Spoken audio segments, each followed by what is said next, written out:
In today's video, I'm going to be going over the brake setup for my Aristo or my GS300. And so what we're starting off with here is the brakes.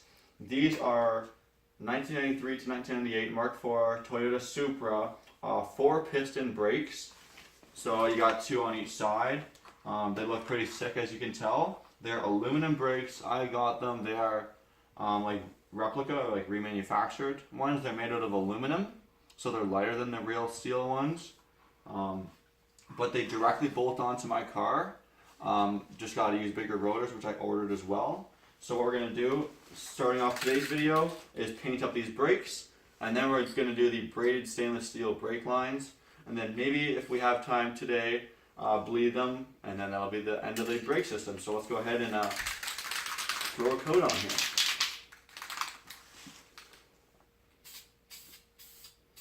I'm going to start with a nice light coat. 2 light coats and 1 heavy coat, 10 minutes apart.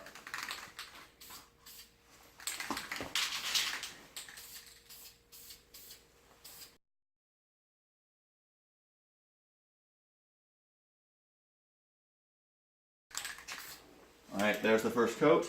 Now let's give it 10 minutes and finish her off. There's the brake calipers all fully painted. I did 3 coats of red. And now what I've got here are some little Lexus decals, so I'm going to go ahead and put those right on the front. So there it is, the fully finished caliper with the sticker. I did my best to make them centered, but no promises. So basically there's the new calipers. They're 4-piston, freshly painted red. There's the rotors that are going on. They're not drilled and slotted, but they're nice and shiny, which is cool. I got some Posy Quiet. These are the ceramic brake pads for less dust. Some hardware kits, so I gotta put the brakes together, put the rotors on my car, brakes on my car. There's the old setup right there. Boo. Anyway, let's go ahead and build these, put the rotors on, then I'll show you putting the brake calipers on camera. So I can't guarantee that this is right, but if you do need to know how to assemble these Mark IV Super calipers, I just got the pad, the other pad obviously, then the little pins with the head on this side going backwards. I have the rattle shield with the bump on the left hooking under this slide here, and then there's a fancy little hook at the back to hold your pins in place. I've usually had press fit pins, so this is kind of cool for me. Anyway, so there's the caliper, and let's go put her on the car. So just for reference, there's the new rotor on. So basically, this is a 1993 GS300. I call it an Aristo a lot because it looks and has the same motor as one, but it is a Lexus GS300 left-hand drive. So I'm going to see if I can reuse the very same bolts and everything.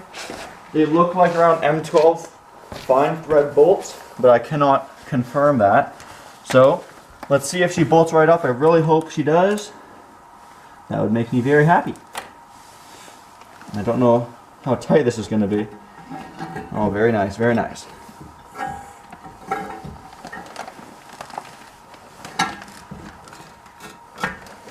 Might need to do some heat shield cutting, it's hard to say right now. Yeah, definitely have to clip the heat shield a little bit. So there it is, all mounted up. Basically what I had to do was cut off these 3 pieces of the heat shield, not very much, as you can see, just a little bit. But there it is, all bolted together, believe it or not. Everything seems to be in pretty good. So I'm just going to toss on the wheel and get a few pics of it to show you guys what it's going to look like. So unfortunately, Ali's Lexus is in the way, so I can't get a great shot at them, but I'm going to show you anyway. So I got my T37 reps on there. Maybe no light. They're looking good. Clears perfectly without too much gap. Let me show you guys here. There they are. The golden red, I just love. I don't even care if it looks ricey. Although it's kind of hard to make a car with this motor look ricey in it, I guess. Anyway, so there's that, all done up. I'll give you guys some more cool shots when it's outside. Now I'm going to do that to the other side, of course, but I'm not going to show you guys on camera because you just saw that. So our next project is the brake lines in the engine bay. So here's the all fresh painted engine bay. So I've got AN fittings over there. I've got AN fittings going to the rear brakes. I put these little plugs on them so they didn't get brake fluid all over my engine bay, which if you don't know is terrible for your paint. Fun fact, I also got this new billet clutch master cylinder for it. Pretty sick. And what we're going to be doing, I'll go over here to show you guys, is I got all of these braided lines and accessories. This one's actually a 50-inch -3 for my clutch. So this is not something we're using today, nor is this banjo bolt. But I have all these -4, which is what I'm using for my regular brakes. All these -4 brake lines, they're all stainless steel braided lines. And I also have blue T's. So we're going to go ahead and start working on the engine bay. Here I am standing in my engine bay. So here's the setup. So I got my stock master cylinder over here for the 2-pot brakes. Hopefully it's big enough. If not, I might have to upgrade in the future. Anyway, so I've got the 2 coming off. The one closest to the firewall is the front 2 brakes. That's easy to remember, firewall front. So I'm going to have a braided line coming off. Then about the center of my firewall, I'm going to be installing this little T. There's no mounting hole on it, but the braided line should keep it pretty steady. I'm going to put it high enough so that when my engine's installed, I can still access it to tighten up if I have to.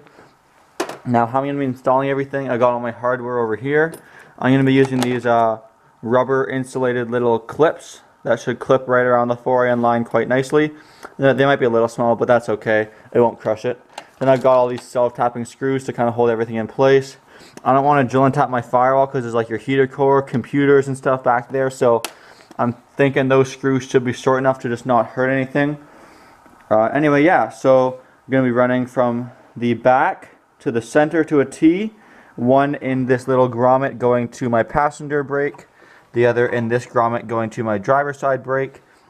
And then the one at the front, going to run along all the way across the back, down here. And run into a T somewhere over here near my AC leak thingy. And then just 2 short ones to there. These are for the back 2 brakes. So real simple setup. Unfortunately, I don't have anyone to help me film, and it's kind of shadowy since this garage doesn't have the best lighting right now. So I'm just going to do a few lines and then show you guys what I did.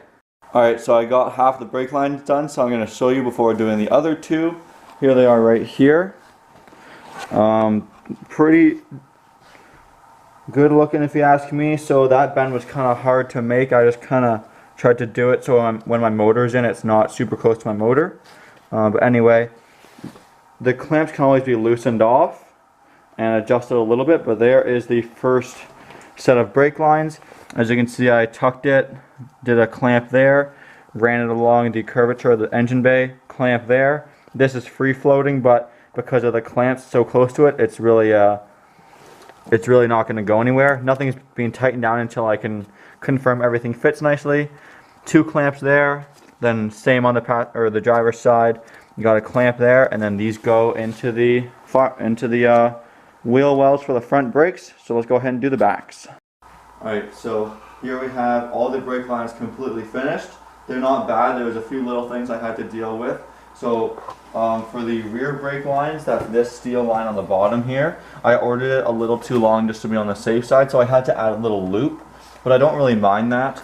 As you can see, I put both the T's over there, which actually when my engine's installed, they're quite accessible if I do have to tighten these up later on down the road after driving it, because I don't want brake fluid to leak all over my nice fresh paint. I added a whole bunch of these little tie downs, so they're all really stiff in there. So now Ali and I are going to go ahead and bleed the brakes, but I think I'm going to end today's video here because bleeding brakes are kind of boring. So in the next video, which will probably be later this week, I'm going to be installing my motor. Come take a look. I'm just finishing putting the wiring harness back in that you saw in the last video. I got the new turbo on, which I'll update you guys in the next video as well. And then we're going to go and drop it back in the motor, or the engine bay.